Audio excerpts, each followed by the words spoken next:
I know this may shock you. Am I already assertive and forceful enough? Do you think maybe? Yeah, I don't. You're not Okay. very passive aggressive. No. I'm not passive aggressive. No, I'm Yeah. not. I'm not really. You weren't joking, right? No, I'm not joking. You're Yeah, not. yeah, No. yeah. I'm No. straight up. I would have been even more assertive dating women. Like the Oh, first thing sure. I would have been like, if you're not going to show the fuck up, don't even fucking give me your number. I mean, I would have been like right up front, and I would have said, yeah, you know what? We're going to have sex. If you don't like that, go fuck off. I mean, it would have been the soup Nazi. It would have been soup. And yes, my dating would have gone down to nothing, but the handful of women I would have had would have actually showed the fuck up on time. I wouldn't have wasted. I would have just been absolutely like, fuck you. No, you're going to meet me at the coffee store where I'm going to be sitting working, and then maybe we'll go. Like there, I would have remember that's right. You never dated. There was a time where it's like, yeah, let's meet for dinner. I'll come pick you up. You never had that experience? We got to go pick a girl up. I mean, yeah, I've been on a few dates here and there. Sure, you know. I thought you only dated your wife. No, I dated some other people, but it wasn't very much. I mean, it wasn't a relationship. So yeah, that doesn't happen anymore. God bless the millennials and Gen Zers on that. They don't go pick people up. You don't pick up your date. Did you have when you drove to pick the girl up? Was she living at home? Yeah. So you had to meet the parents, right?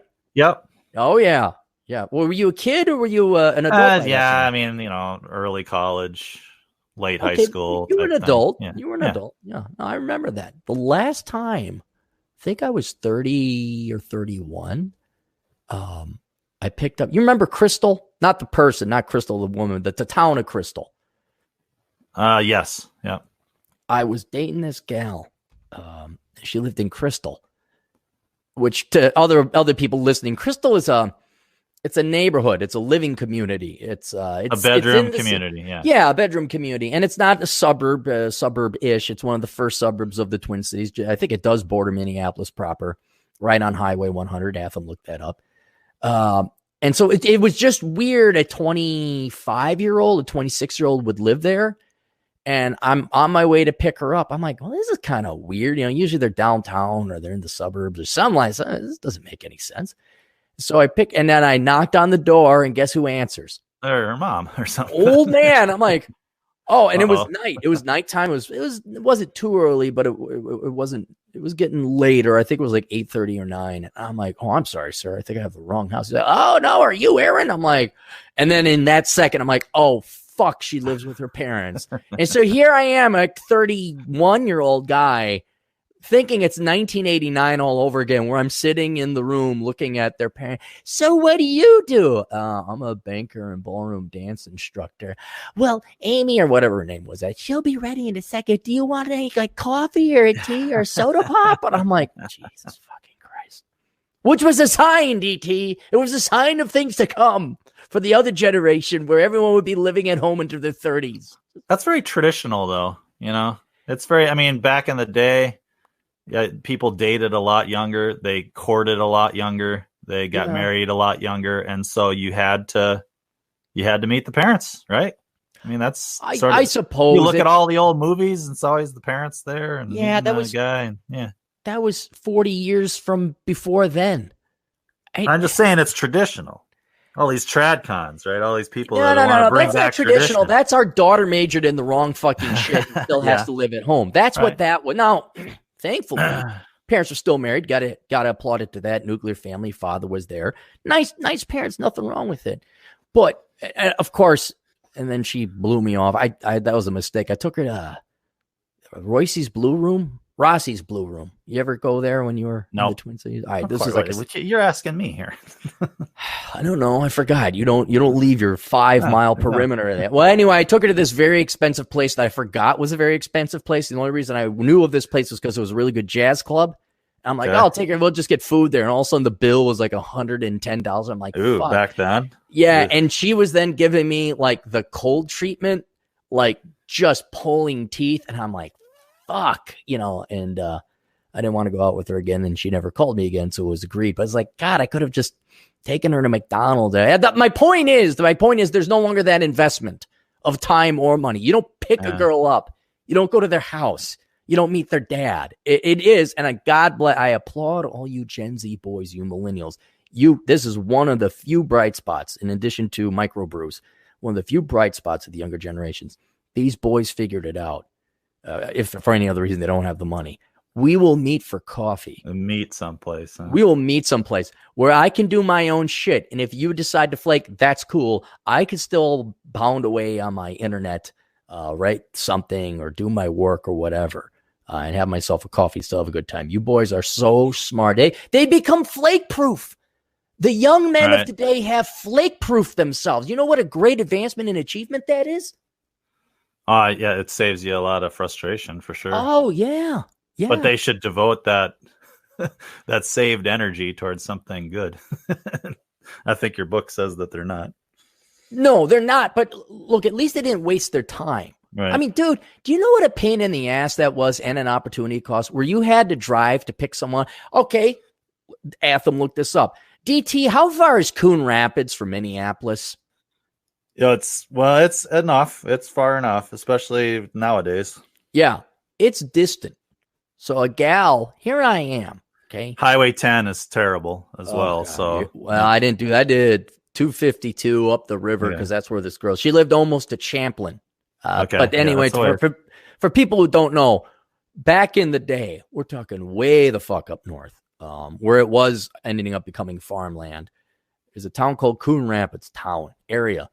And this gal who was in my class, older non-traditional student, she says, I got to set you up with my niece.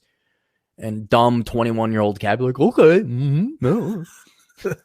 And because I wasn't busy, DT, right? I didn't have anything going on. Right. Resources were ample, right? Back when I was 21, right? Yeah, you weren't just fighting to survive at all, as we've been told.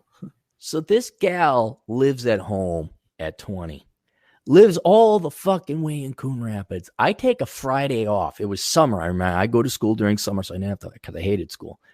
I drive all the fucking way up there. Now, I had worked my ass off and became the first Calary in history to own a convertible. It was a small, dinky piece of shit, but by God, it was a convertible. And I'm like, okay, here we go, Claremeister. This is what you've been training for. You got good grades. You make good money. You work over at the police department as a campus cop. You got reputation. You got your car. You know where to go.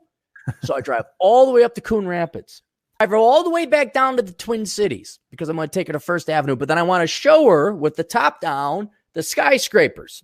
Okay. That was one of the greatest things I remember being a young man is when I got my convertible I put the top down and you could look up, drive downtown and see the skyscraper. I'd even throw my buddy, here, you drive. I want to look at this. We get approaching to downtown, the exit on Washington Street. Atham, look this up. We get to Washington. No, not Washington. We go right up to where there's the IDS Tower and the Wells Fargo Tower. Yeah. Guess what she starts doing? She starts complaining about the wind, maybe in her hair. Freaks out. Not like throwing a tantrum. She just gets really nervous. I'm like, what's wrong? She's like, well, I don't feel good. Can we go back home? And I'm like, what? I mean, and you gotta trust me on this. I wasn't acting freaky or weird. She was just so secluded, so pampered. She didn't like being downtown. She was a female DT. She was a female DT. What am I doing downtown? Oh, it's scary. I was like, I'm going to take her to Blues Alley. I'm going to take her to First Avenue. I know, and I did. At the time, I knew where all the cool spots were. And I had to turn the car around, drive her ass all the way back up to Coon Rapids, and then come back home. And that doesn't happen anymore. Thank God.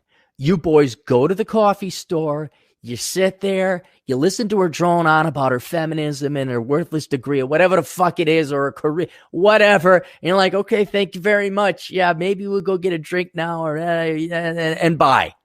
That you boys are so far ahead, not having these women flake on you. And you know what? Have women, I know you don't like talking about this, but have women really honored their side of this equality bargain? No, of course not. No. That's they want all the rights, not the responsibilities. Yeah, it's cake and eat it too. Yeah. Right. That we have achieved parity in that regard, and that is the first dates. I think the men have achieved that. because it's kind of like marriage. I think we've also achieved parity there because men always propose. And so men are proposing less and less and less because women aren't going to propose. So we still have all the power on that one, and marriage rates go down, things like that. But I think one of the rare victories, but a very clear victory, a very large hill that I think young men have captured, is that we have achieved equality when it comes to the first date, because men aren't driving 30 miles one way, 120 after 2 round trips to pick girls up and take them to restaurants anymore. Yeah, they don't have the money. They don't have the money to do it. They don't have the car. Affirmative action and stuff. Yeah, there's traffic. Well, I mean, there's other environmental factors that provide a great deterrent from doing so. But I think there's also a piece like, yeah, no, let's meet for coffee first. And yeah, you girls missed it. It was a great time. Guys would take you to dinner. They try and charm you and woo you. They, it's called wooing. Yeah, there's no wooing anymore. Yeah.